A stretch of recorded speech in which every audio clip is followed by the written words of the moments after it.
What's up, everybody? Welcome to the Smoking Tire Podcast. This episode of the Smoking Tire Podcast is brought to you by my favorite buzzer, the Brio Beardscape. You guys know what's up with this thing. I keep talking about it. Everybody owns a trimmer, that battery-powered or plug-in buzzer that trims your hair, and everyone has had a bad experience with one of these things sooner or later. End it. Kill it dead, get the Brio Beardscape. This is a portable, battery-powered, rechargeable buzzer. It has a ceramic blade instead of a steel blade, so it lasts longer between lubrication periods. It doesn't rust. It's got a really nice high-horsepower motor that cuts through my thick Syrian beard hair, even when I get lazy and I scraggle it out. And it's got a battery that lasts a really long time. I literally charge my Brio Beardscape once per year, like literally once per year, and it takes like one overnight to charge, so I don't have to do very much at all. I can bring it on the road with me, and I know it's not going to die because it has a beautiful battery indicator on it. This thing, it's great. I talk about it, and people DM me. They're like, do you really mean that? And I'm like, yes, it rules.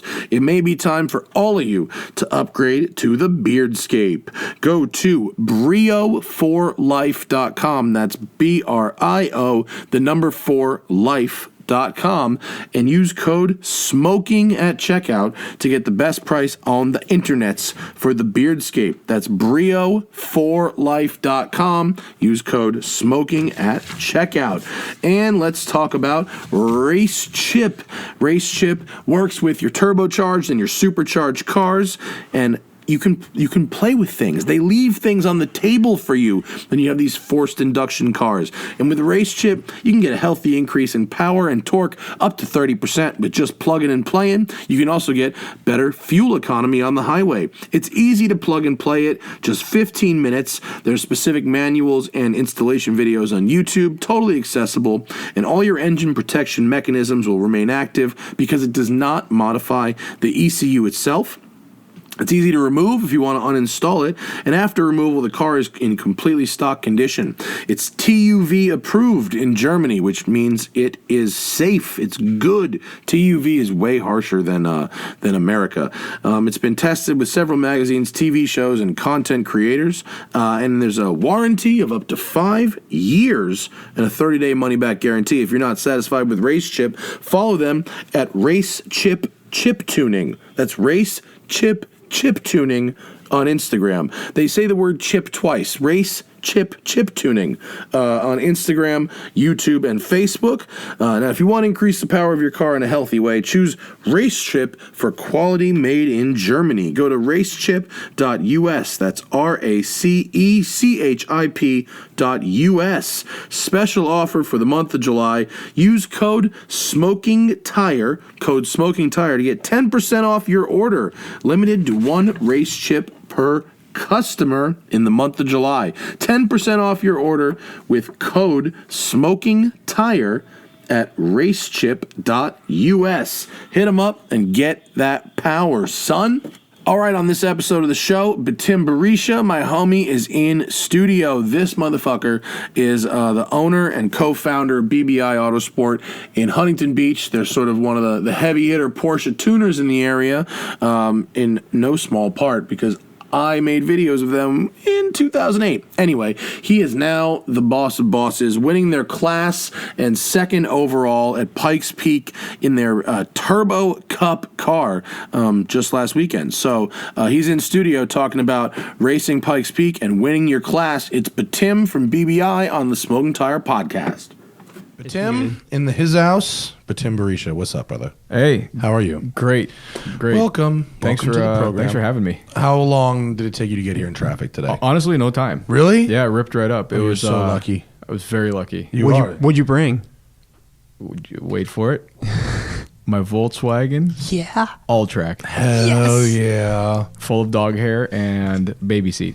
It's a little boring car, but It is a super boring car. But you can't put your baby in like that fucking Volkswagen Cabrio or that pickup diesel rabbit pickup thing you have. No, it can't go in the rabbit pickup. Follow Betim on the gram or BBI Autosport on the gram. You don't need to follow his like fucking wife and baby page at home, but he's got cool cars and shit, all the stuff they're doing at BBI Autosport on Instagram, and of course BBIAutosport.com. If you're in Los Angeles, you need some shit done to your whips, Orange County maybe, wherever else you serve, you ship your shit in. Yeah. All over the world. Yeah, global. We just shipped a car out to Florida. So there you go. Yeah. Thank God, Florida, land of fucking inspections, forgot. Right. What's happening? Fucking Pikes Peak, huh? Yeah, just kind of coming down off the wake of Pikes Peak. That was a pretty heavy push for us to get that done. In a month. Yeah. Yeah, look at this. So you built this car. So the challenge was build a race car for Pikes Peak in 30 days. Yeah, it didn't really frame up that way. It framed up like, okay, we only have 30 days left and we need to go to Pikes Peak. Oh, yeah. So it's just like how things happen. It's just how things happen. In building. You know, well, we're working on all the other cars in the shop. We started doing this at nights and then doing nights and weekends. And then we're like, okay, we're not getting enough momentum here. So that's kind of when we said, all right, it's time to go. So what is the car? Started life as a 991 GT3 Cup car. And so, you know, the basic chassis was there. The roll cage was in it. But that's really it. And then it was used, obviously. Yeah, well used. Like beater used. I would say it was well used. Crashed? Yeah. No, that was the good part. It wasn't crashed, Okay. but you know, I think I saw the tub had 178 hard hours on it, which is that a lot? No, it's not a lot, but like at a club level, that's nothing. That's like your car isn't broken in yet. But pro level, when it's been to Sebring, it's been to Daytona, it's gotten the. How do you get tub hours? Do you add up cumulative engine hours in the logbook? All logbook, yeah. Oh. And then the hours, the ECU does essentially engine hours and driven hours as well. Anytime there's wheel speed at a certain time, it starts clocking hours. Got it. Cool. Yeah. No. So can I ask what a fucking beater 991 Cup bare shell goes for? Actually, 120 grand for a car that you can just take out and race and have fun with. Wait, 120 grand, no motor? No, with the motor. 120 grand ready to drive? Kind of at a club level, you could find Really? them. Yeah, anywhere from one. I mean, that's the lower end. A high hour Seems one. cheap, doesn't it? Right for a It's not 991 street legal. It's just a toy race car. It's I just- know, but still, for like a factory built race car? I mean, it's hard to compete with that, isn't it? Like, Yeah. what are you going to build for 120 grand and go out in lap time like that? I mean, probably not. I mean, unless you're buying some open wheel thing, probably not. Right. And if you have a crash, you just die. Yeah, yeah, right. Yeah, these things are still built like tanks. They're still pretty. Yeah. good. You know what I did? I used the arrow keys to make my camera adjusters now, and now if I pull something up on Instagram and I hit the right arrow to go to the thing, it moves one over. This is what the launch. Yeah, just taking off. Jesus. So is this motor similar to the Zwart motor? It sounds obviously turbos. Yeah, twin turbo. Yeah. It's a little different. Zwart's engine was just a beast of a torque monster and just a stump puller. Mm-hmm. This we wanted to have a little bit more higher revving platform, so we spin it up to 8,500 instead of the 7,600 in Zwart's. Wow. Is there a why? I mean, more usable power per gear, less gear changes, and we were able to. I mean, we did a lot of funky things with the camshafts and the camshaft actuation, where we could broaden our power band, and so we can make one bar of boost at about 3,600 RPMs, and run it all the way out to 9. Well, we were shifting at 85, but we just wanted a bigger, broader power band, but that made the engine actually made less torque but more horsepower. interesting. Yeah, it's kind of a funky combo, but What does the curves look like? Like the torque curve is pretty flat. Yeah, it's a tabletop, and the horsepower curve looks like a rotary. It just literally doesn't stop. Just a straight 45-degree angle line. Yeah, highest we ran it is 9,000, and it doesn't stop. Wow. Jeez. So what's the torque figure? It made 608 torque to the ground. The wheels. Yeah, and I like he's like, it's not really Less. much. Yeah. Yeah. and 745 horsepower, and that was at one bar of boost. Okay, but So then 14 psi. what did you think that it made at the top of the hill? We were running 0.7 bar requested, so we didn't dyno it at that, but I'm assuming it's about 150 horsepower down. Because that was part. I mean, that's part of the About whole thing with 100 Pikes horsepower. Peak. If anybody doesn't know that, by the time you get to the top, you're out of air. Altitude. Right. Yeah, and so I mean, what possessed you? Where did the whole? I mean, Pikes Peak is not something you, as far as I know, you've really done before, as far as at this level. Well, you did with Jeff. You did with Jeff. Yeah, but we went there in 13, 14, and 15, and I was hooked. At 2013, I went there and I'm like, okay, I got to do this for the rest of my life. If I'm working on cars, this is what I want to do. And it's just such a unbelievably magical place, and the energy there, and it's crazy. I mean, it's so vast and huge, and it's kind of a It's the Zwart mobile. that's the girl that started it all for us, and you get there. So just a quick little recap. What blew my mind is I remember Jeff's telling me, oh yeah, we have really early wake up calls. So we got there 2013 after building the car, testing well, everything was going well, and 2 a.m. wake up calls every day while you're out there. And that, to me, it's kind of cool because by the time you get back down off the mountain, which they reopen the road to the public at 9 a.m., you're already loaded back up. You already did all your testing. You're on your way back down to the shop. You unload the car, get things settled. Then you go to breakfast around 11, and you've already done like a 10-hour day. That's like literally my buddy is a garbage man. And he does a whole work day by 9 a.m. Right, by the time you wake up And you're get your awake, shit and then together. he's just chilling. Yeah.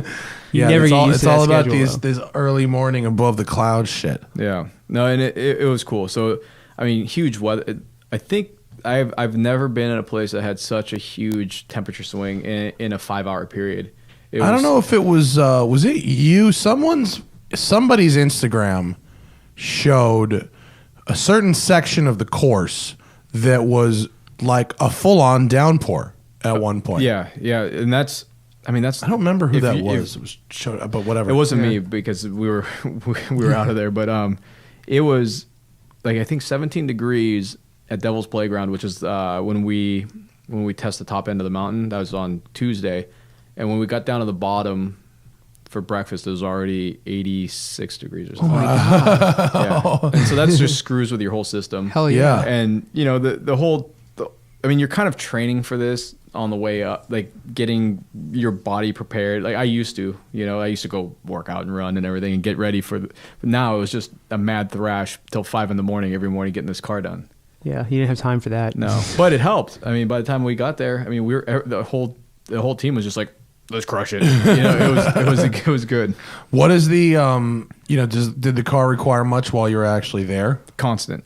Constant? I mean, as soon as we got there, it was a relentless push to improve every sector time, every piece of data we went through. I mean, we took that car apart probably 3 times all the way down, nut and bolting everything, paint marking everything, looking at every single line, touching everything, then realigning it, re-corner balancing it.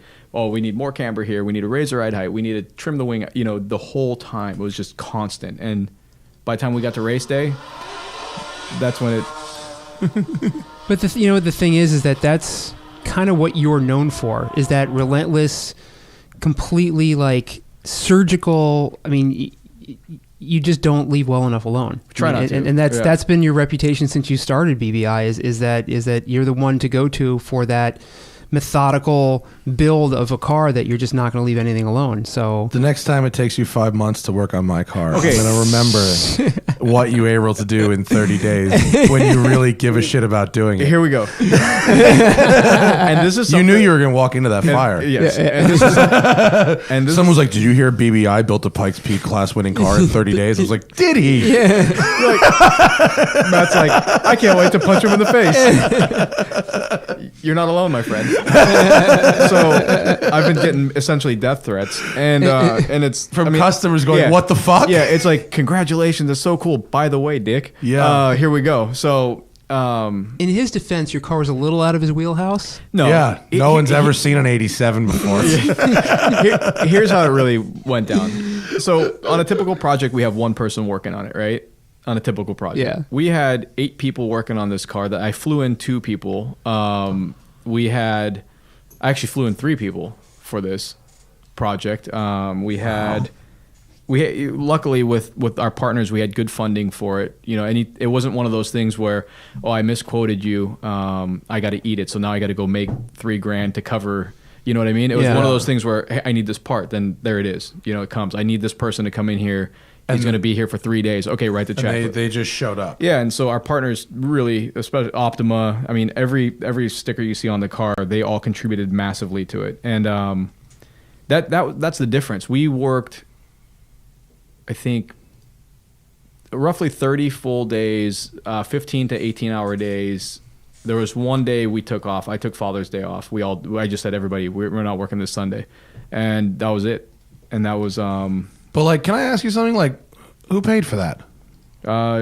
You have Optima. Basically every partner on there. They all contributed a little bit, but they contributed funds as well. Because I mean, you know, no, everybody contributed funds to it. Everybody wanted to see this happen because I said, hey, I can't afford this. I can't fund this whole project. And they also, all right, let's do it.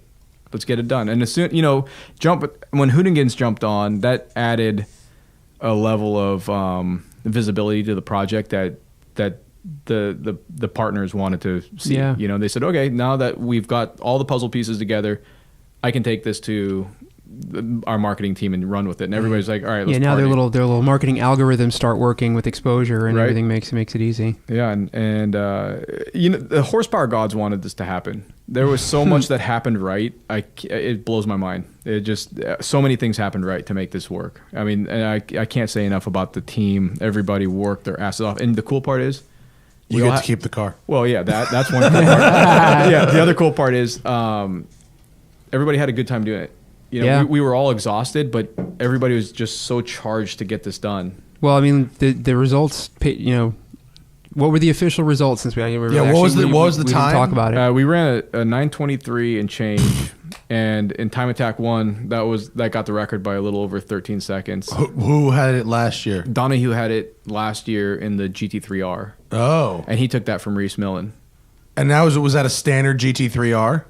Yeah. Like that was with more aero. Right. Okay. Yeah, basically an uncorked GT3R. Okay. NA. Yeah, NA. And then they went through this year and twin turboed that car.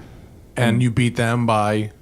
I'm not sure. But a bunch. Yeah. Enough. Yeah. And then the one car that had me kind of shake. Well, anyways, that GT3R was in a different class. He was in open. And the Acura, I think the TLX was also an open class.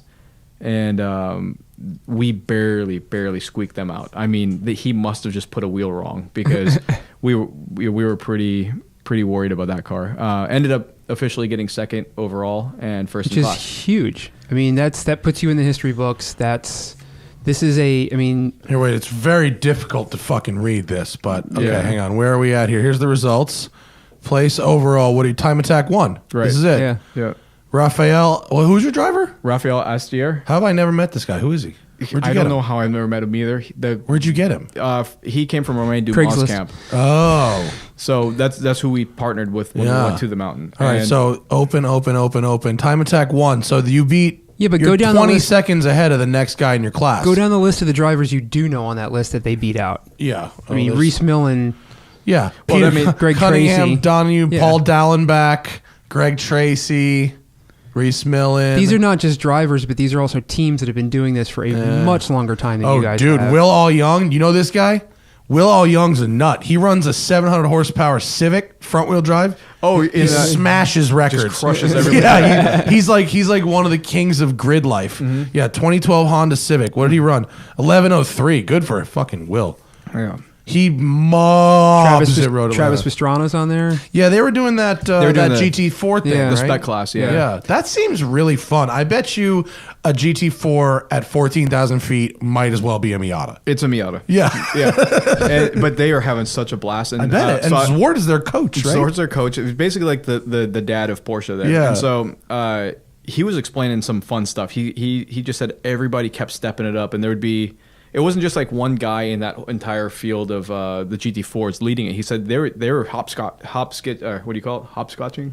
Whatever. Yeah, leapfrogging. Yeah. Scotch. Yeah, they're leapfrogging each other for the lead all the time, and so it kept it extremely competitive. And I was watching it. Every time those guys got out of the cars, they're high fiving each other. What was they're that having a class blast. called? I thought it was GT4.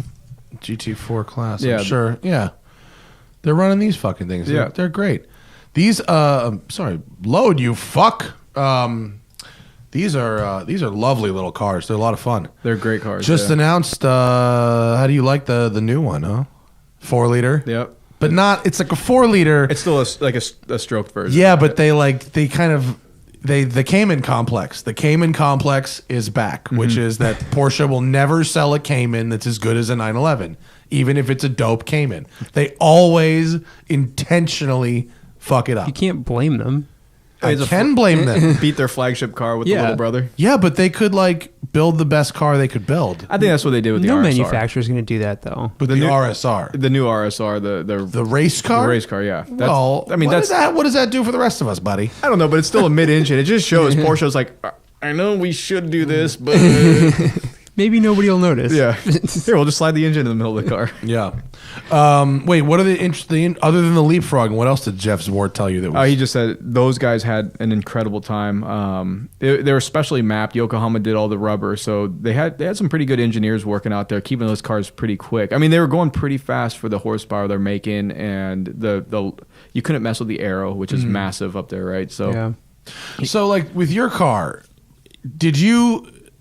was there anything new in it? I mean, fundamentally, like I'm not, it's a fucking bitchin' race car with a zillion horsepower and a bunch of wing, and like, but is there anything that like is a new thing that is in that car that makes it anything that you couldn't do to another car? no, not really. It's pretty cool. That's actually pretty good. Like, Yeah, that's pretty awesome. Like, there's nothing in this that can't go in your car. And most of the shit we used in that car, we use in our builds. Like that, one of my customers has a street car, and Jared was kind of laughing with him. He goes, "This engine is identical to what we build your car engine." And Is that like the Swan motor? it's the same exact engine as That's Swan. the one I drove. Yeah, That's a fucking motor. Yeah. Yeah, that works. yeah. That's the exact same power plant. Oh, really? Yeah. Jared, Is that a 4 liter? no, it's still a 3.8. It's a 3.8. Yeah, 3.8, 9,000 RPM, twin turbo beast. But that would be, I mean, that's the point, though. You know, having a shop like BBI does, you want to be able to turn around and say, look, all of our years of experience, everything that we put on the shelves, this is, putting your money where your mouth is. Literally, that's it.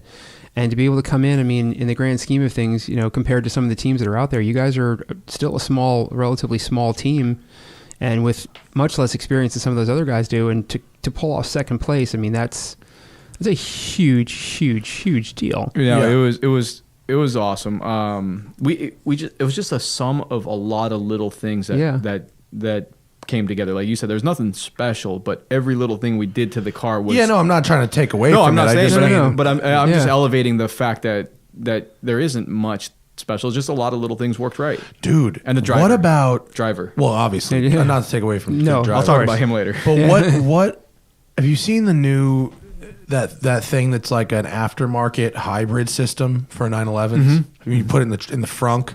Yeah, and you you put- get like 75 horsepower. Yeah, you get bursts of 75 horsepower. The recharge time What on if you that, put that in the race car? Okay. Yeah, we're talking, but I want to somehow drive the front wheels in a hybrid scenario. Because, Well, that's what that would be. No, that one is unless I'm seeing something different. That one's a plate that goes between the engine and the gearbox, and it is essentially accelerating and helping the. Oh, So it freeing up- doesn't like go freeing in the up front horsepower? wheel hubs? No. Yeah. Really? Okay, unless I'm okay. Maybe Look it up. it's- But I'll look the it one up. that I saw that interested me was Is this like an electric supercharger? right. Aftermarket Vonnen, this one, right? Is this the one you saw? Yeah, that's a sandwich plate style hybrid. Oh, electric motor in place of the stock flywheel. Yep. Yeah. Oh, okay. So that actually won't give you. That's not like an aftermarket all-wheel drive system. Correct. Oh, okay. It's just freeing up Cool, horsepower? but not what I hoped it would be. I love the direction that they're going with that, though, because we're going to have to start entering in that world soon. Well, And- yeah. Lambo's going to do it because Yep. Lambo doesn't want to do turbos. They want NA engines, and they're going to have to. Their next gen cars have to be hybrid so they can keep their NA engine. Yeah, I don't correct me if I'm wrong, but didn't Porsche say by 2025 half of their manufactured vehicles will be either hybrid or electric. I wouldn't be surprised. Yeah, because look, you look at all the. I mean, if they make every Macan, Cayenne, and Panamera hybrid, that's half. Well, the And Taken's coming out. And the Taken. Yeah. I just saw one. Yeah. Oh, you did like I one saw of the prototypes? the black one that one I that think was- Johnny Lieberman put a picture of. He put You it. saw it? Yeah, I saw it on the 405 by LAX. Oh, that's awesome. It was cool. It was a lovely looking little Looks car. like a Panamera. Smaller. Tweaked. It's a smaller Yeah. Panamera, but it had 4 people in it, like 4 like adults, which was a good sign.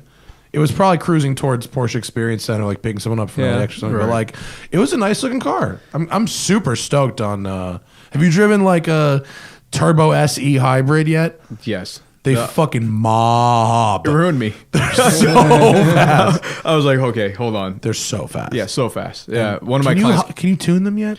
The engine side, yes, not the hybrid side. Oh. But we just haven't tried. Yeah. You know, I think there's going to be like the gray market version of these hackers that are going to get into this stuff, and you know, I'm excited about it. I can't wait to start tuning these things and start playing with them and trying to get better range and more power, make them a little. You know what I mean? I think that's going to be a fun little. I don't know. segue. How do you? Do the like the limits work the same? Like I remember, I remember Steve Dynam once told me, like, if you increase an engine's output by 20%, you reduce its life by 25% and something like that. If you I bet whatever it was, but like when you start like overclocking or whatever the word is for electric motors and Yep. batteries, like what the fuck happens? I don't even know. So like Yeah. on typical street cars, we always operate within the range that you think is safe, right? Yeah. We've always pushed it beyond that, but then there's always, auto manufacturers always leave a lot of room on the table for safety. Yeah. And we just exercise those margins. But in the electric side, I think that's going to be a whole new set of rules that people are going to have to start writing, and I bet that there's going to be a lot of things left to interpretation on what is safe. Yeah. And that scares the shit out of me because the volatility of unloading that much energy out of a battery pack in that short Yeah. amount of time, there's a lot that happens there that I'm not smart enough yet for. So Yeah, like Yeah, but, when they. I'm sorry. I was No, gonna go say, ahead. you got to wonder, like back in the day, when just the gas combustion engines came out, they probably said the same thing. This is things exploding every couple of seconds, and running on peanut oil. yeah, I mean, you don't know. I mean, I look at it, the electric stuff from like the RC car world. I mean, those guys that they take the engines, they rewind them, they cryogenically treat the wires so that they better. I mean, there's all kinds of things that that can be done. And I mean, granted, okay, an RC car is a little bit different scale, but they're making unbelievable tweaks, to what they're doing with those little cars. Why couldn't they, still do them with the big cars as well? Just a little light bulb just went off in my head. Those are the people I'm going to call. Yeah. RC car. Yeah, I'm like, look, You'll get the slot car guys in here. Yeah. But seriously, but they've been doing this for years. They take It's the just motor. They take the motors. I mean, I know some of those guys that are big into that. They literally rewind the motors. They treat the wires cryogenically so that they conduct electricity better. There's all kinds of things that they do to just those little RC cars. Okay. Yeah, getting it. Jixer. If you heard that, that was a Jixer on that side. No, yeah, if you're literally rewinding your spindle, like, all right, homie, you do you. Yeah, come on over here. I was referring more to taking a laptop and going, I'm going to make you dump all your electricity now. Yeah, no, you know what I mean? And right, basically yeah. making your own launch modes and stuff like that. That's doable because back, I would say it's probably 5 or 6 years ago, we did a project with Honda on the CRZ when it came out. Oh, I remember that little thing. Yeah, and so we had these guys. Remember you treated it all fucking secret for a month, like it was some like special prototype, and then somebody spilled the beans, like, dude, it's just a CRZ. Don't even worry about it. I was like, okay, You're cool. like, God damn it, but no, because it was my first time I ever worked with the factory, and they're like, look, undercover, and I had to sign more paperwork than I did by my house, and like I was like, we can't have Matt over here. He's gonna ruin shit. And all we did really is put a turbo on it. Yeah. But then the guys came down and we're working on the hybrid side of things and the all the controllers. And the guys, I think a group out of Santa Clarita, and they blew me away. They had like this carbon fiber billet controller box that had coolers all over it. And the way they were speaking about that stuff, they're like kind of, hey, gas pumper, get out of here, So You're old. Whatever news. happened to that thing? I'm trying to find a picture of it. Was it a SEMA car? Yeah, SEMA car. I think CR we built 2. They did the 25 out of Thunderhill in 1. They did it in a race car? Yeah, they did something else, and then I think a shop maybe Busy got a hold of one. Oh, so Busy That's not it. No, Is this it? It's a Mugen car. No, is it, you see it? They're, This one? Yeah. This the white one? This both of them. Oh, so this okay. one was the race car that they did the NASA race in, and then the red. You know, it's not a bad looking car. No, it was cool, and it was actually fun to drive. Yeah. and rip around in it, and the red car was our development car that they gave to The us. red car was That this one one. right there, yeah. Yeah.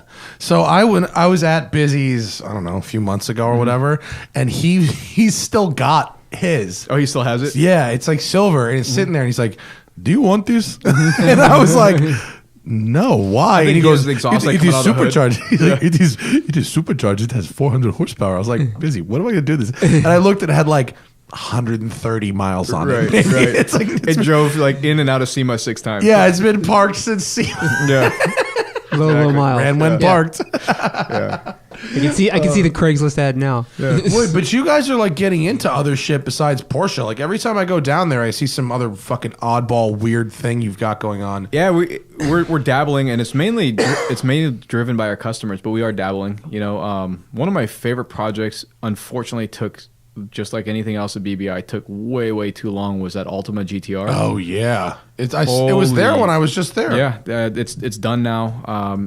The customer's waiting to take it for a track day, but it is. Is there a good picture? Oh, here, that's a gray good picture one. of it. Gray, Yeah. yeah.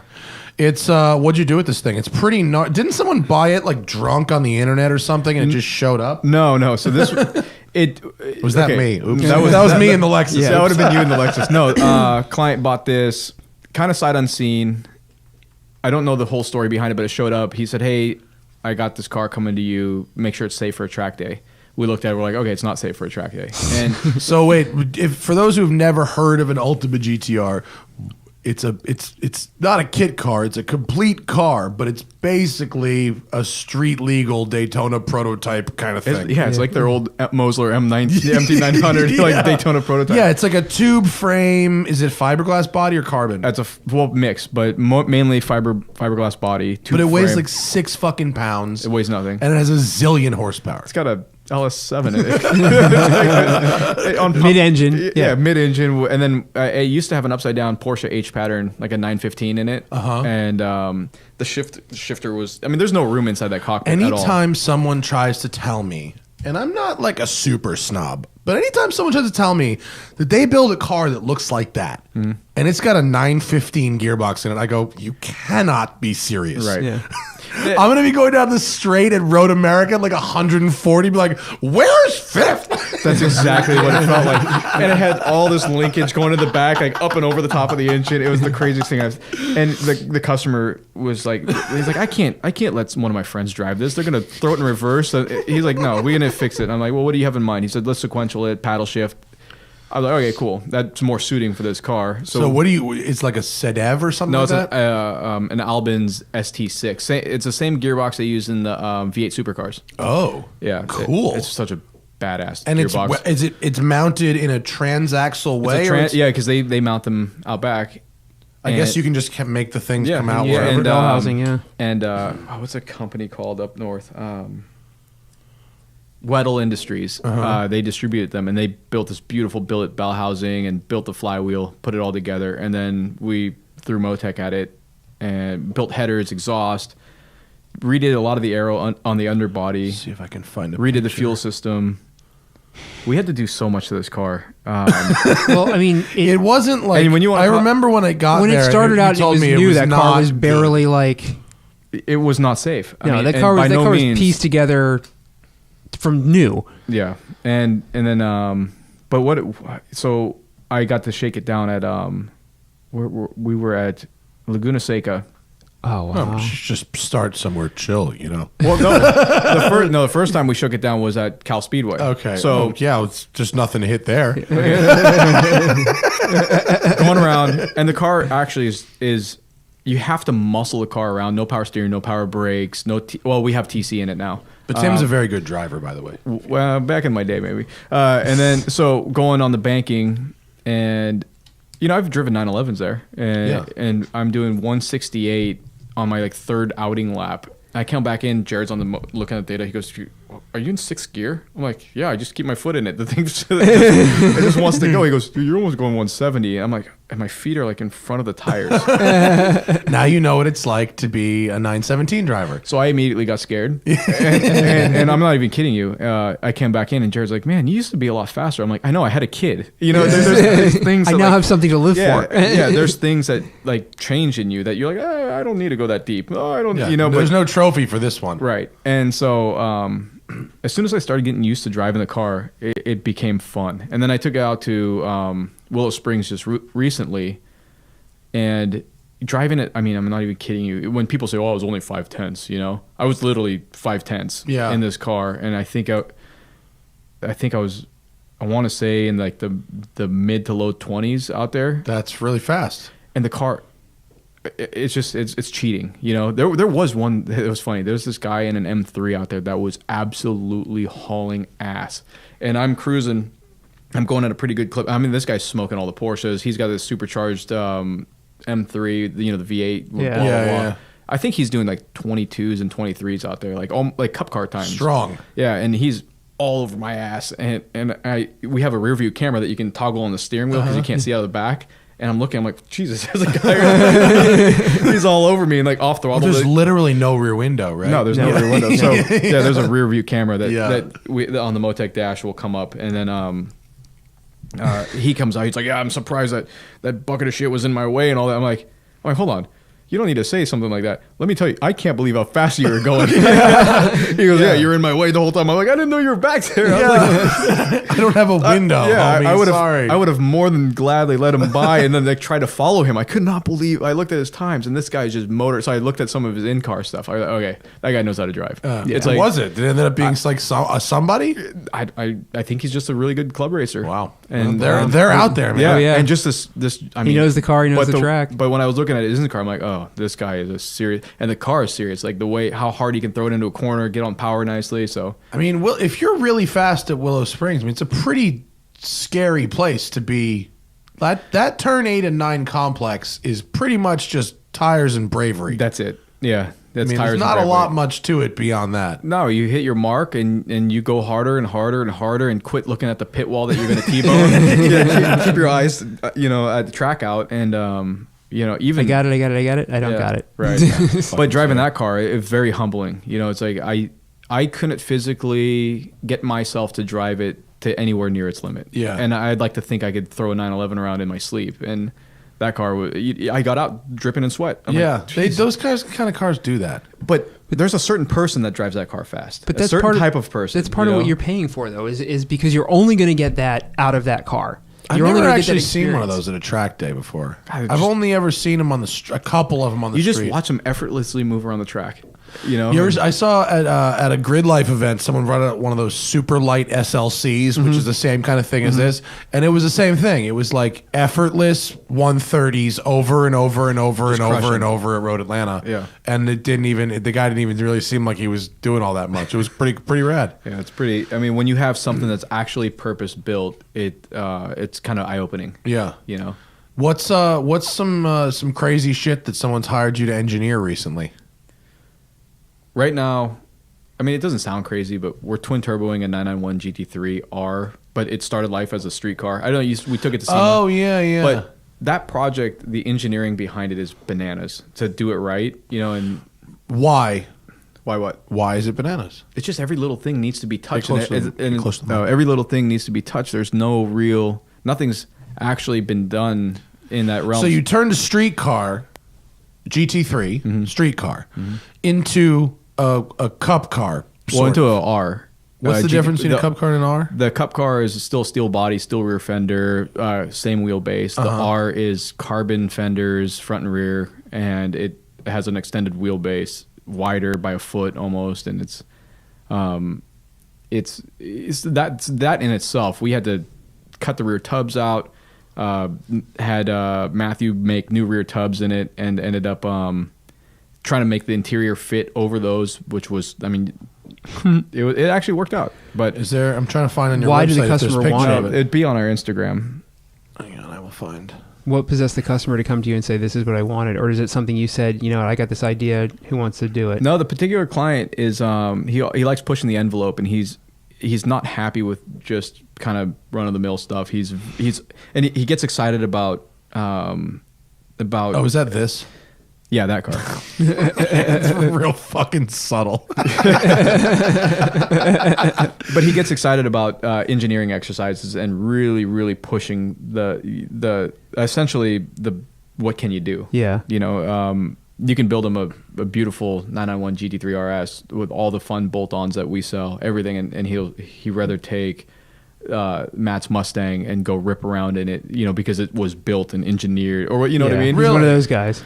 Just not happy unless something is pushed in a very specific direction as far as it goes. Yeah, and he's super. He builds homes. He's got a number of businesses, but he's very detail oriented when it comes to that kind of thing. And if in his business, if somebody says, "Hey, I want a waterfall to flow upside down in my bedroom, but nobody gets wet," he's like, "All right, I'm gonna have to do this," and he figures it out. So the rule is that anything's possible with enough time and money. Right. If you don't have one, you just need the other. So you took a street car, widened it, lengthened it, twin turboed it. but it first left the motor. It NA still, and it was the 4-liter 991 GT3 well, motor. that Right? particular one was a 3.8. Oh, it was a 3.8. Yeah, because it okay. was first generation. Oh, all right. I couldn't even fucking tell anymore. Right.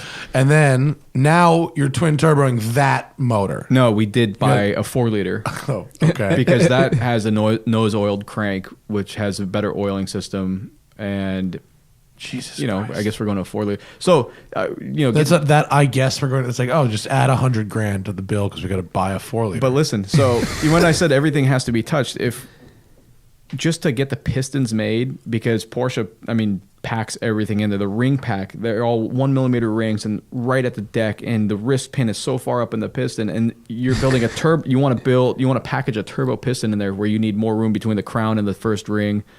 You know, and then trying to get second and oil ring perfectly, and then not reduce the size of your wrist. I mean, every little thing, down to the bearings, down to which. I don't even want to get into it. But well, you've lost me. Okay, but Sorry. the point is you know, you go to a client and you say, "Hey, let's twin turbo this." Okay, cool, deal. Let's get it done. And then you're like, "Oh, now the work starts." And that all the things that you didn't account for, all the things that you didn't put down on the estimate, all that stuff that you didn't think you were going to cross, even though the little voice in the back of your head is like, okay, you know, they all come up. Now you know what it's like to be a contractor. Exactly. I mean, I relate. You want to talk about right? you want to talk about fucking giant buildings? We can go there if you want. You would know exactly what I'm talking about here. There's a lot of things that weren't in the estimate. Did you know you would need a stadium worth of concrete in There's that a thing? lot of we poured 141 trucks. How many yards does a truck hold typically? It's like 6 or 8. Wait, no. So the foundation was 1,000 cubic yards.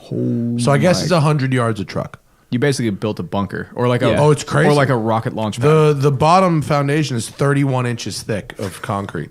It's crazy. On Monday, me and Armin, you remember Armin? He looks like Jack Black. Yeah. We're going to film. I'm doing a 5-part video series on the construction.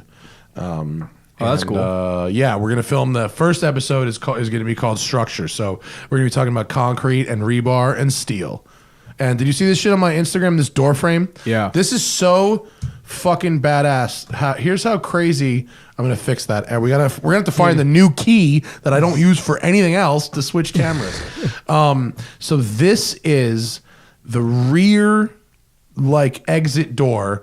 The right side of this image is the roll up door. This is the roll up door. That's the roll up door. This is just a human door next to the roll up door. You can land a plane on this. But because this particular bit of steel has to support an entire building on top of it, this is the fucking strongest door frame in the history of door frames. It's like a full I-beam on one side, a 10-inch boxed steel frame across the top, and an 8-inch boxed steel frame down the right side. Okay, can I just touch on something? Yeah. That lift right there is not bolted all the way. How not. are you doing with these earthquakes? See that? That's a finger tight. You know we had one this morning, right? Bro, let me tell you something. I was in a movie. I tried to see Rocket Man, the Elton John movie with my girl.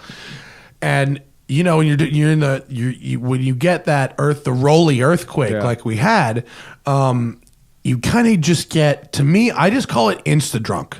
You're sitting there, Yeah. and all of a sudden you go, I'm drunk. Yep. And, and it just comes on like that. And then you look around and you see the pictures moving a little bit and you go, I'm not drunk. That's an earthquake. And it's funny you say it because it's exactly how I felt. Because that was my first real like earthquake. Yeah. I went through one in Atlanta years ago, but it was much more of a shock. Yeah, it wasn't yeah. the rolling. And I was at the house just over the sink, and I felt like my head spin, and I went, like, did I eat something? Yeah, yeah. Like, what? Like, and then all of a sudden I looked up, and like you said, all the lights were kind of doing this. And I'm Yeah. like, it's not me. It's Yeah, everything. it's everything. And so they canceled the movie, and they brought us all outside and blah, blah. And immediately I go, finger tight. Fuck. And we go down here. So here's the, and I got a fucking Nicki Minaj. So these things For are example, 30. how tall is that? That's 38 feet. Here's a human. Oh, yeah. They're big, and they are 4,000 pounds each, and they were finger tight. But I mean, the good news is finger tight's still pretty tight, and there's I think 4 or 5.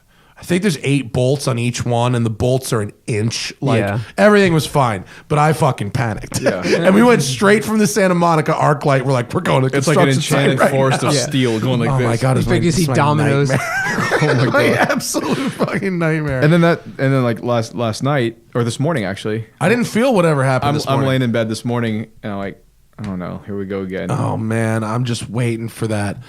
I'm honestly waiting for that big one. Yeah. I'm so glad I have that scooter because that's what's going to save me. Is Yeah. the scooter? The scooter is going to be the crucial escape vehicle. Right. And I'm contemplating another scooter. Vespa makes a 300 that I'm trying to get as a press bike, and it goes 106 miles an hour. Are you serious? Yeah, I'm That's so awesome. excited. about 300cc Vespa. you would know because you mobbed that smart car with the AstroTurf for a Oh, while. yeah. That's what it's like. A having, total urban escape vehicle. bro, a fast scooter, better than a bike, like Yeah. better than a Gixxer or Yep. better. Like a fast scooter is the shit. It's almost like you need like a dual sport or like a Well, if you don't need to carry anything, Yeah. then like an enduro or a Yeah. dual sport. But like scooters have cargo boxes and like they're meant for like efficiency and they're little. Right. They can really like get through shit. Yeah. They're amazing. I've ridden my scooter around all day today. yeah. That's all I've done. Look at any like European city. There's just like massive amounts Bro, of like mosquitoes. Thailand, hauling- Vietnam. going Yeah, I was gonna say Thailand, They Vietnam. got shit figured out in Vietnam. Yeah. 9 people on a scooter. Yeah, that's how you get around. So if you guys have questions for the live show, get in there right now because I'm going to close that down in a few minutes. But Tim, what the fuck else is going on down at the shop? What else do you want to talk about? Building anything cool? Doing anything cool? We're You just excited about something specific? life. We're excited. No, Yeah. we're just constantly building our team and working on essentially infrastructure there and trying to really like streamline just the processes that you don't pay attention to when look, I'm a gearhead, right? I didn't go to school to be a businessman. Yeah. I didn't go to school to I didn't really go to school. The point is, there are so many things that when you do like kind of what I call this business, like a passion-based business that you miss out on. And when you and I were just touching on that, and it's easy to fall into losing your priority list of where things lie, like customer service, like, things like that you have to then, oh, why am I here? Oh, because of my customer. You have to kind of engage. When I get so sucked into the technical side of things that I lose sight of that. Well, So- you're a technician, Yeah. Not just at heart, you're a technician. 100%. That's my passion. I wish, like, I always joke around. Like, if I didn't have to make money, I'd probably make a lot of money just by doing. Well, I read that we were talking about that book last time you were on the show called The E-Myth, Yep. where it's like the technician. Oh, did you end versus up reading the, it? I read the whole book. Yeah. yeah, the technician and Yeah. the business owner. And Yeah. and you're the you have to be the business owner, Right. But you would prefer to be the technician if you could. Literally, anytime I get a chance to breathe, I'm down in the shop. Do you ever think about hiring your own boss so you can do that? Yeah, his name is Dimitri. Oh, really? Yeah, Oh, really? Dimitri and Amy. Yeah, so Dimitri came on board last year. Amy's been at BBI for 11 years, and she's really taken on a role now as like the shop boss, and like she handles everything on the front end. Dimitri handles everything on the back end. From essentially, I just tell them, tell me what to do now. Yeah. And then when they give me free time, I'm back down in the shop. But I had to find somebody to have their eyes on that side of the business more. And then we have Charles there now doing customer interaction. So he's kind of the forward facing service side. Then we have obviously Jerry's still on all of our sales and social and content generation, and then we have the techs. We have Jared still. So we have an amazing team now. I think that's the only way we got through with Pikes Peak and did it properly. Did you guys close up shop and everybody went? No, we had to keep people back. Myself and Dimitri and Jeremy went, and then everybody else stayed at the ranch and kept that thing moving. And it was cool because everybody wanted to go, but they're like, we got to get things done. And I just said, hey, you guys all deserve to be here right now. But like Jared, Bobby, and they're all like, and Amy, they're like, no. We're going to keep, we got a lot of stuff we need to catch up on. And it just felt good that they're like, we got this, get out of here. It felt really good. So awesome. Yeah.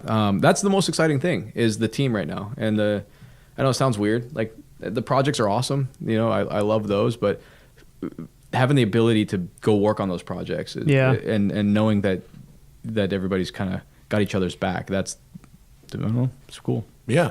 That's awesome. One of the best parts, yeah. But it's those guys follow in your footsteps, though. I mean, your passion is unmatched. It's, I was listening to a podcast this morning, and it's Andy Frisella, the MF CEO, and he's always talking about entrepreneurial stuff and things like that. And he actually, knowing that you were coming in today, I was listening to his podcast, and it kind of made me think about it because he had this whole line where he talks about if you're going to do something, no matter where you're at, because we always get questions from everybody. How do you get? I'm a car guy. I want to get in the industry. I want to work. I want to do this and that.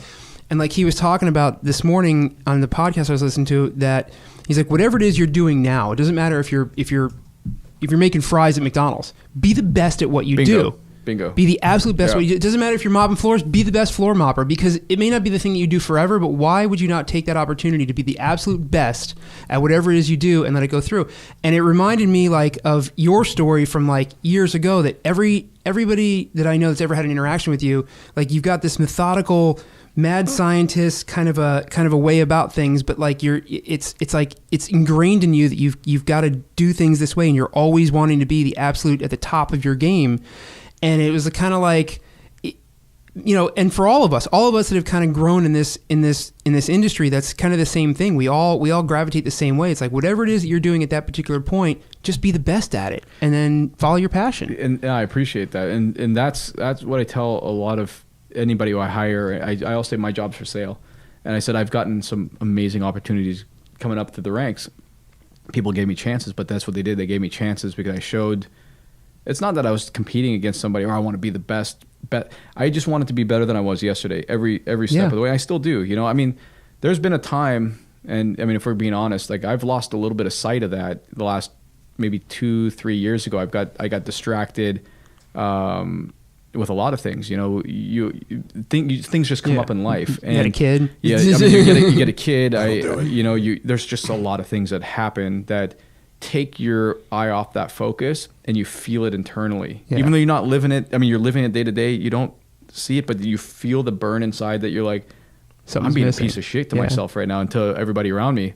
I mean, you got a 5-month project that should have taken us 20-30 days, Yeah. And but I'm saying that was a result of not really focusing on what was important. And and sometimes you just like we just talked about that. I said it's easy to get caught up in your own shit when there's a lot of things happening. Yeah. But I think I've taken a lot of time in the last year to refocus and essentially re-empower my team, get them moving, and get them get out of their way, in essence. But it shows you built that team, and your second place at Pikes Peak is, there's only a handful of people in the entire automotive history, the entire, not many people are ever going to be able to say that they've done something at that level. And that's cool. I'm going to say anybody can do it. Anybody can do it. You just got to bust your ass. But they're not, you have to have that level of determination. You have to have that level of drive, and you have to be able to inspire your team to be able to back you to do it, because you can't do it by yourself either. Nope. And that's you've earned, literally, if anybody's earned that second place, it would be you and your team. Yeah, I think the team's earned it. I mean, they were the backbone. They were the driving force. They're the ones who kept me motivated when I'm sitting there like at 5 a.m, being like, okay, how do we keep this going? And I just see that all of them driving just as hard, if not harder. I was like, we got to go. It's cool. It's very cool. Yeah. Good job, Vin. That was nice. Nice segue, right? Nice segue. Yeah. It was Sorry. excellent. Yeah. I was trying to, while you were doing that, I was trying in the background to find Nick's thing because remember Oh, yeah. there's a Porsche thing before we go to the questions that I wanted to tell you about. This is crazy. This is awesome. So my friend Nick is trying to sell his Cayman GT4. Okay, it's a really nice car. It's that great blue. It's fucking loaded. And Speed Sport Tuning in Connecticut threw all this extra shit onto it. So it's got like all Really the, good shot, by the the way. GT3 Plenum and like all the fucking track stuff. Yeah. Everything. I took it out to to the Cars and Coffee last week, and it was amazing. It mobs. Yeah. It's very great. It's in my Cayman GTS versus GT4 video if you want nice. to check that out.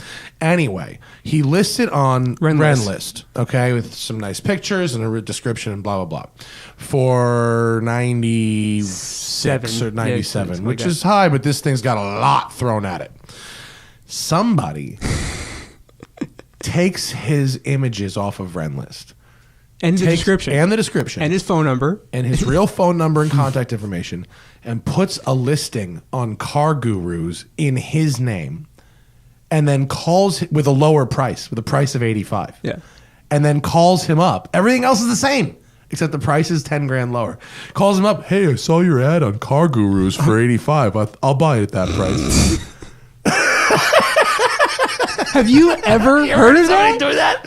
Steal your shit and make your own ad with a lower price, and then Like he put Nick's name on it, Nick's phone number, like a legit ad. Like he just The guy did that, then called him. and then called Nick and said, "Hey, I saw your ad."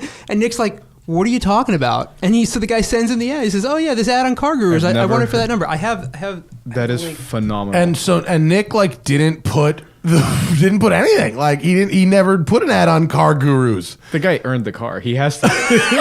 In my book, fine, take it. Wait, where's the hang on. See if it's still up. Let me Can see you? if it's still up on no. Car Gurus. I don't know if it's down. still up. He must No, have he been. took it down. He did? Yeah, Okay, he took good. it down. I would have just been like, touche, good sir. At first I was like, ew, and then I was like, wow, what a scam. That's incredible. Holy shit. It's like an incredible. That is insane. Yeah, it's awesome, right? So now nobody do that because that's a bad idea. Yeah. You know how much this is going to be like those people licking ice cream now. I know. We're gonna Yeah, see- This is fucked up.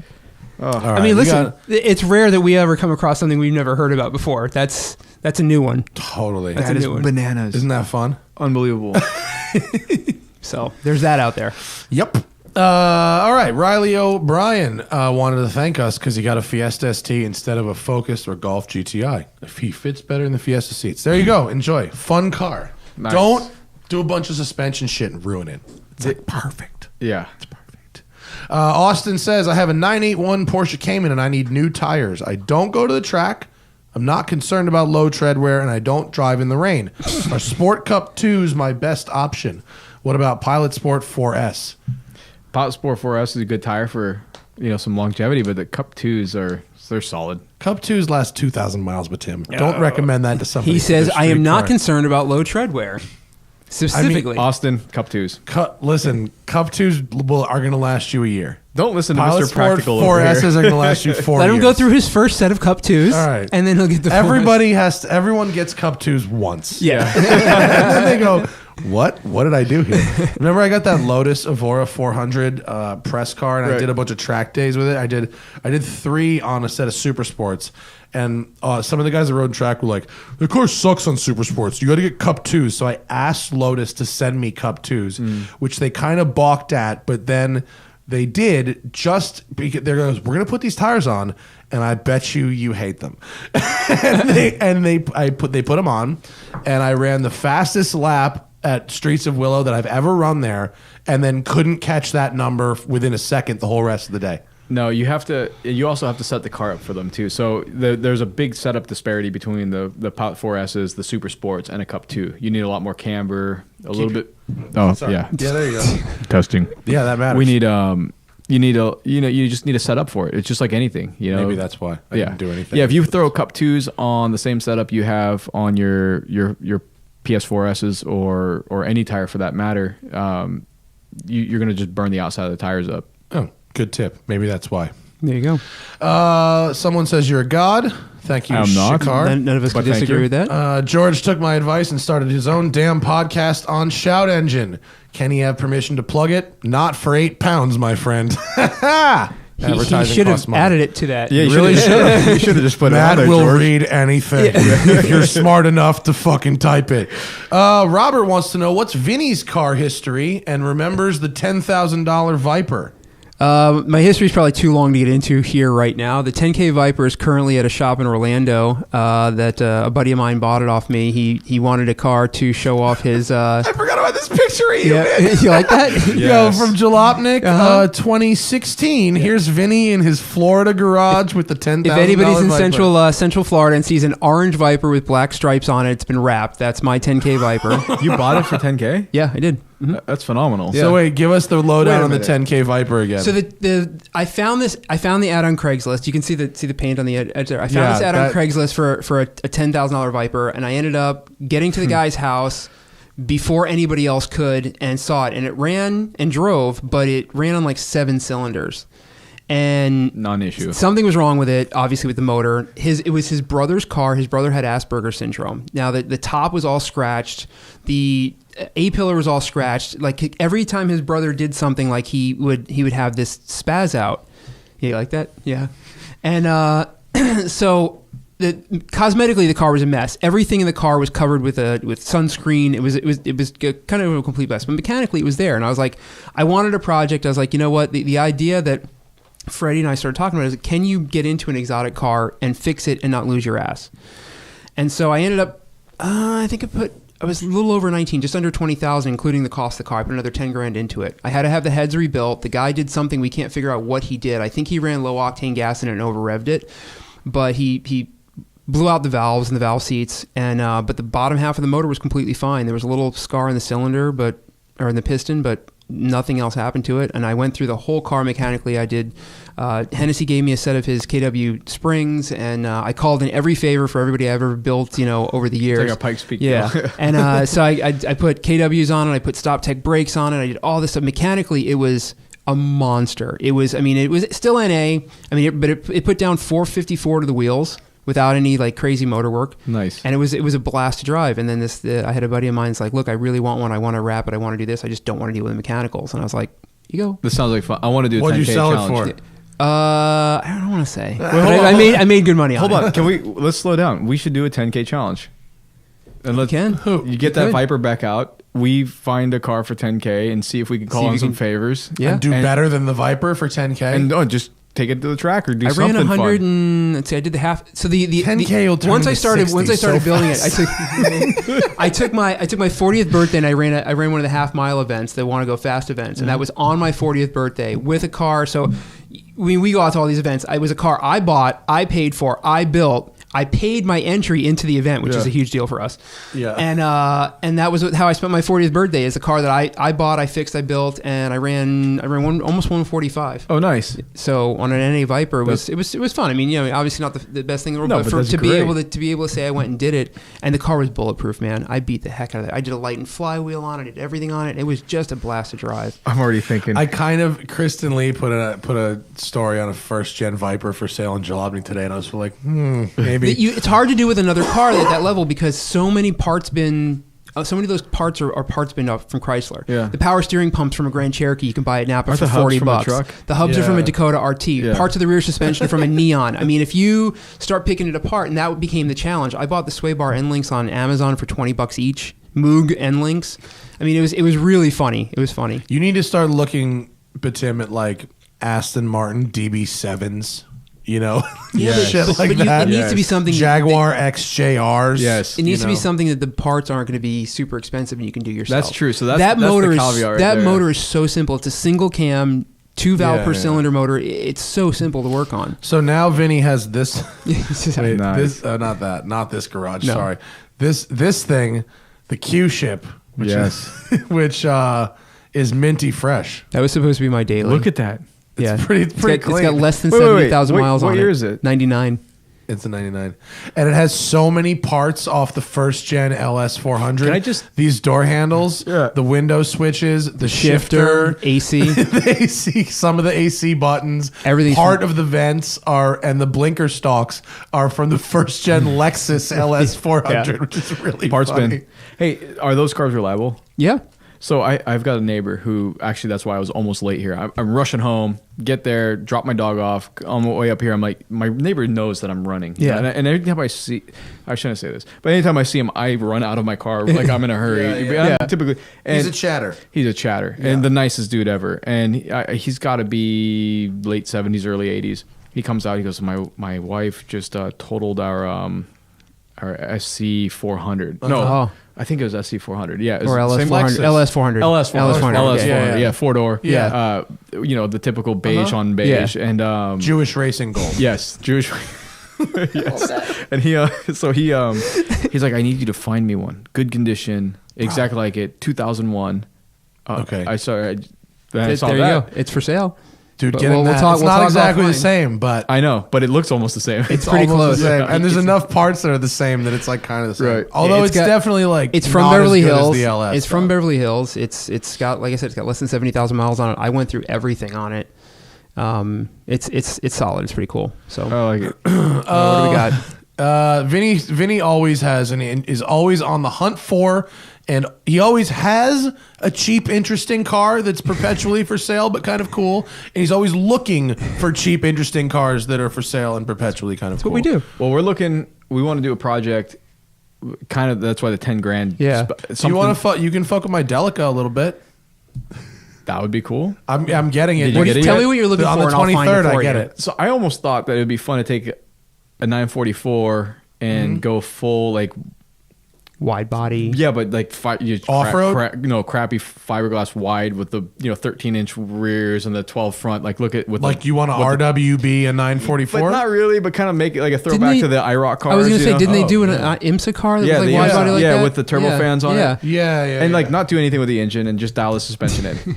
Yeah, the IMSA 944s. Oh, look at that. Well, Yeah. that's just fantastic. What's Okay, this right wait, here. Oh, that one? Yeah. I like that a lot. Along those Sorry, lines. I apologize for the poor resolution of this image, people, but you get the idea.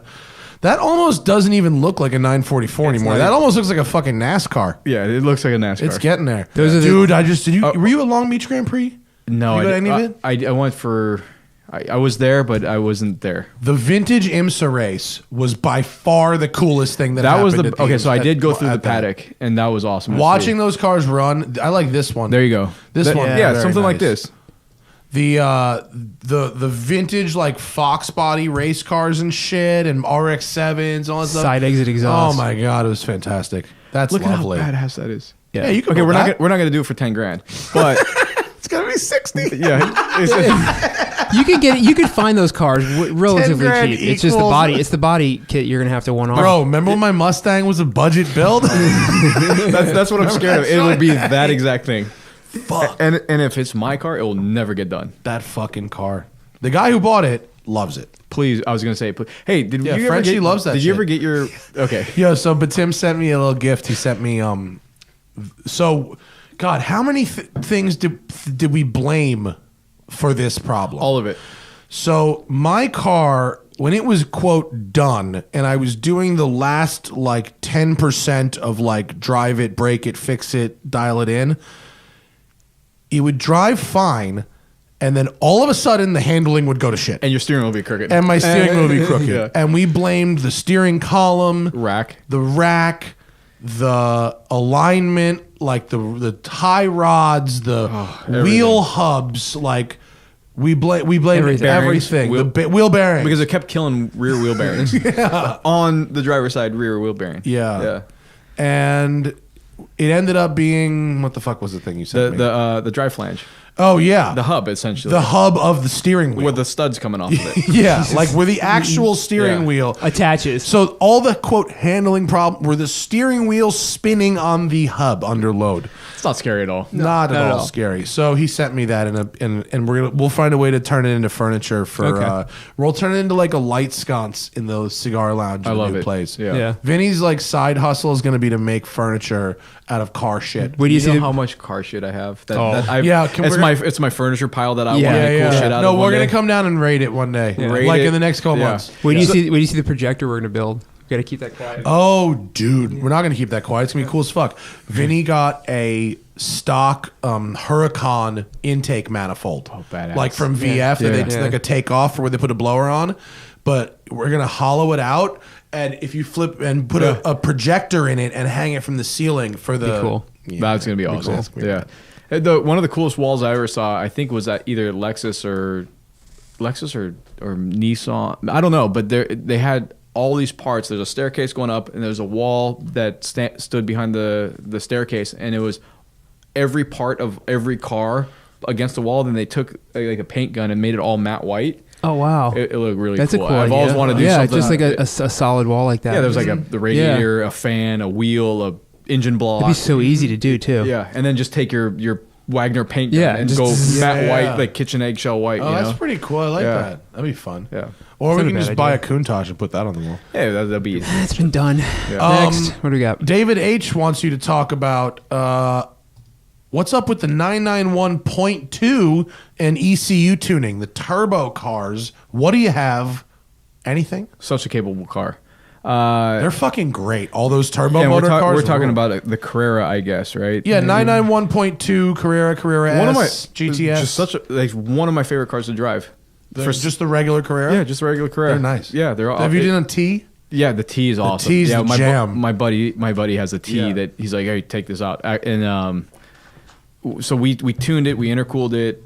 We're gonna do larger turbos. We did exhaust, and you can get 600 horsepower out of that car. Fuck out of here. Yep. Wow. In a T, rear wheel drive. So if I haven't done my whole GT3 killer thing, but you do the suspension, you don't even throw calipers or rotors at it. You throw pads at it, lines, brake cooling, some suspension, and then the power package. I mean, you have a 600 horsepower 911 with. Can the rest of the powertrain handle 600 horsepower? Yeah. It does. Oh yeah, it's quite overbuilt. Really? Because it's the same. Does it use the same shit as the turbo and all that? At the rear? On the PDK, the clutches are the same size. I don't know. I haven't taken it all the way apart to see, but it all seems that way. And the 7-speed manual is cool for that. I don't know yet. Okay. I think so. I think it. That would be the shit. Yeah. Because the Carrera T was really fucking fun. And nobody. Okay, not a lot of people. stealth. Yeah, and stealth. That's the thing. Real stealth. You That- get it in black. Great. And Now it's that you- like without the graphics. Both my buddies have it in black. No What would it graphics. cost if I brought you a Carrera T to go 600 horsepower? Okay, turbos, to modify the OEM turbos, you're looking at. I'm just gonna spout out retail costs because that's in my head. You got $3,750 for the turbos. Oh, that's I thought you were going to say 37 grand. No, intercoolers are, I think, $3,000. ECU tune is, don't quote me, but I think $2,500. Intake plenum is $950. You're looking. This isn't that bad. No, you're looking. I think under $12,000 to have To have a almost 600 horsepower. Carrera T. Yeah, except now you've just ruined the market for the T's because now everybody's online That's looking at fucking them. dirty. No, That's but that so to dirty. me is one of the most capable late model 911s Yeah. for the money. And you get rear steer. You get the I'm limited just saying. slip I'm just diff. saying. Put a good set of dampers and springs on it, and we have a street cup line that gets rid of all the rubber, and it Yeah. doesn't make it rattly. That's the shit. It's a serious car. Bro, I'm going to have to fucking straight CarMax extended warranty. But yeah, but that's the one. Yeah, That's no, the that car. sounds very It's got the nice. thin glass. It's got all the fun stuff on it. The rear steer, everything. What can you, so is the entire 3-liter turbo range good for 600 horsepower? Pretty much. That's awesome. Yeah.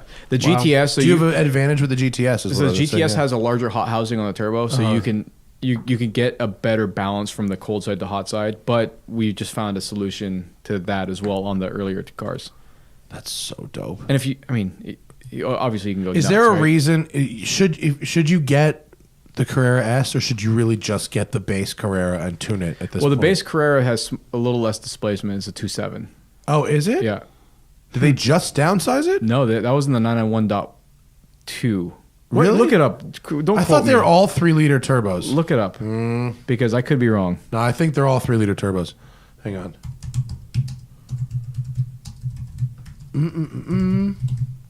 I think it's Everybody's 3 like, liters. Everybody's like, but Tim, you should know this shit. Yeah, you probably should, but it's I'm pretty sure it's 3 Engine liters. second phase. 901, 911. Oh boy. Just do the Wikipedia page. It should give you. Oh, this is great fucking radio, people. Sorry, guys. Where's the engine? Displacement Oh, it is 3.0. 3 liter. 3.0. Yeah. Got it. It's all 3 liters. All 3 liters. So, but the GTS gets the upgraded turbos. Yeah, the larger turbos. So they should have you- a larger hot side. But so it's the difference, just really tuned from the S to. You must get Tune. other stuff. I think the airbox is different, and it's not enough to justify it. Yeah. The T with the T with the with kit. the tickles is where Yeah. it's at. The tickle T. The tickled. Lastly, MB's Frenchie had the opposite experience with Car Gurus. The dealer listed it for 120 on Car Gurus, and then they actually wanted 140 when they called. Little loss leader. That's Yep. fine. Well, sometimes you got to just fucking lie to their face. Yep. What can I say? You want to plug anything, Betim? Follow them on the gram. Yeah, follow us. So go down real quick. I want to talk about something that might happen next year, which you asked me what I'm excited about. I just started thinking about it. Okay. So I don't know if you guys know, but we go right there. We work with this guy named. Well, hello. We work with this guy named Joe Scarbo. He's I know that guy. yeah, he's bananas. So for those who don't, Joe Scarbo built like this fucking vintage Formula One Ferrari replica with like a crazy LS based batshit motor, right? And What then, else has he but done? then corrected all the geometry. But he just loved the way that car looked, and he was like, I just want to make one that's easy to drive, and so he did. So he's always wanted to build a 911, and this is what's going to be called the SVRSR, and this might in fact be our Pikes Peak car next year. Really? This is an air cooled car. It Or it's looks not. like one. It's not. No, it's going to be the same engine, all-wheel drive, maybe sequential, maybe only weigh 2,000 pounds, maybe make 3,000 pounds, maybe a lot of things. So Based on what? essentially the greenhouse is off of a pre-73 911, but everything else is tube frame. Wow. And it's a purpose-built car. So here's what happened. When we were talking about the Altima, and when I drove that, the light went off in my head, and I said, Joe, I now get why you do what you do, and if it's purpose-built, it's really good. So he started working on this project, and I just started saying, hey, I want to be a part of this thing. I want to do something with you. He said, okay, cool. Let's talk about powertrain. Let's talk about looks. Let's talk about dimensions. And he kind of came up. This is a quick rendering of it, but it's going to be based on that. Basically, from the roof line up is the 911. Sorry, I but leaned on the keyboard like. but an everything asshole. else is purpose built. That's crazy. So you're going to go basically from It's like the roof SCR, the new roof thing. Like that on crack. Yeah. So we're going to build. Our idea is getting together to build 5 street cars of that, Okay. and we're going to do 1 or 2 race cars, and just be all out. And But All right. Stay tuned. The advantage of doing that is going to be you're not fixing the inherent issues, I guess you can say, what little problems that Porsche has, but that's been always what you've done is you've taken what Porsche's done and made it better. This is you being able to everything that all of your experience to start from scratch, and what that guy build it knows. the way you want and Yeah, what he knows. yeah. Between the two of you. Can I be totally honest with you? I don't love the combination of this vintage style nose with this sort of very modern. It is a widened drawing. fender. I know it's a drawing, but representation. All I care about is wheel placement and then make it aerodynamic, and everything else. I also want the greenhouse to remain right. All the other stuff is left for whatever. This is just like let's get something on paper. Let's start moving forward. No, it's not going to be a pretty car. It's going to be a hammer. It's going to be an absolute hammer. That's And okay, but you could make a prettier hammer. I'm just gonna true. Yeah, but most of the Pikes Peak cars are not necessarily really pretty. Bullshit! Pikes Peak cars look awesome. And I'm going to tell you, Fuck okay, outta here. and that front wheel is a 12-inch wide front wheel. Well, that's cool. So I'm going to say we're going to have 900 horsepower, all-wheel drive, under 2,000 pounds. yeah, I mean, definitely it's- sell those to people. That's good. It's, Yeah. It's like, here's your gun. what was that Suzuki Samurai that was like 9,000 horsepower that used to run Pikes Peak? Oh, the twin engine yeah, car. yeah. Yeah. That's going to be your. That's how I grew. Yeah. I grew up watching that Yeah. stuff, and I didn't even know what I was watching until Jeff came, and I started seeing posters of him saying, "Hey, Pikes Peak," So Yeah. Why That's not? awesome. Why not bring in some electric people and do an electric car? I feel like that is a 100% in the future of what we're going to do. after watching that Volkswagen thing run up the hill at Goodwood, you go, well, fucking that's the thing, isn't it? Well, we teamed up when we were at Pikes Peak. That team was who we teamed up with. Well, you said you got your driver from Roman Duma. Yeah, the whole team was with us. We did a 3-car team, and we were one of the cars. So we we've paved some paths for the next 2 years. Well, that's fun. It'll be cool. Yeah, I mean, it seems like Electric at Pikes Peak is cheating, though. Half the it's not problem. cheating. That's fucking cool. It's Half hill the climb. problem with Pikes Peak is the challenge of losing the air and the altitude. I still think that one of the most impressive cars is that Peugeot. It's still a gas-powered Yeah. car and going deep into the eights. I mean, it's all amazing, but it seems like that electric is such a way around the oxygen problem. It is. But you don't still you feel like for that particular race, I feel like that's part of the ambiance of that race is that you've got, because that's the only real race that that it's such a deciding factor is having to factor that in as you build the car. I get what you're saying, but that's also like saying it's cheating to have a PDK go faster on a track. Just you're either on board with getting the result, or you're not. You know. Okay, but if they put an electric car in the same class as what you're competing against, you're not going to feel like. No, next year I'd be like, okay, then I got to go electric. Can't beat him, join him. All right, fair enough. No, but I see what you're saying. Yeah, Absolutely, because there's a big part of my soul is dead when I hear that stuff. But I know it would be tough to develop, but an all-wheel drive system that is a front wheel, an electric-driven front-wheel drive thing, like the Acura NSX. There's a lot of things that are imperfect about the new Acura NSX, but have you driven one? Yeah. They're fucking crazy.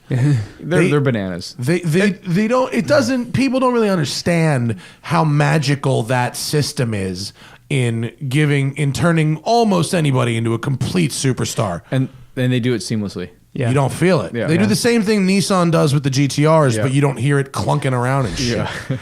And it's infinite. It's infinitely adjustable. Yeah. They can That's the they can underdrive and overdrive, which is like not torque possible. vectoring. I mean, that's electrification is going to open up variability. Yeah. And that's Yeah, hands that's down cool. the most exciting thing to me. Yeah. So I feel like that would be like because like Porsche's all-wheel drive system ain't all that. You know what I mean? Like it's pretty good, but like kind of. But is the one you would use for a car like that isn't? It wouldn't be. It's not the brand. Oh, it would be like something else. Yeah, like Ken Unicorn Block style. Unicorn. Yeah. It'd be something in that realm. Purpose built. Not Yeah. much Porsche there. Well, Cool. Fucking, can I drive it? You said I could drive the Pikes Peak car. Can I hold you that? Absolutely. Really? Yeah. Okay. Well, I just got to get back together. I talked to the road and track guys. They're down. Oh, good. Yeah, well, then yeah. we're just kind of refreshing the car, going through everything on it right now, and then then rip it. Then you got to put the right size seat in it, and we're good. I already Do have. you have a seat in the back that just says Farah on it? I have the matte seat. Yeah. Pull the one out of your Safari. We just throw it in almost there. for the tuner shootout thing, we considered pulling the seat out of my Mustang and putting it in there. It was fun. I fucking miss. You're gonna have those to start seats. bringing a seat like a helmet. Like I mean, everywhere I you love go. my Safari seats, but I kind of miss that cholo pattern in the Mustang Yep. too. I would consider building another car that had that. Yeah, I think you should bring. Yeah. You should always have that cholo pattern in something. Maybe we could do curtains in the Delica out of the cholo pattern. It's a good call. You know, if you go to modernfabrics.com, which is where I bought it, there is a fucking blurb on there about me using it. Oh, no kidding. Oh, that's awesome. Really funny. That's awesome. We could do it the Delica. I'm getting it on the 23rd. Yeah. That'd be easy to do. What too. are we gonna do it? With the Delica? Yeah, I want to do something with it. 1552 has a fitting for the HD Turbo Max Badass. for it. We'll get a nice set of tires, like some We gotta powder coat the BFG bars.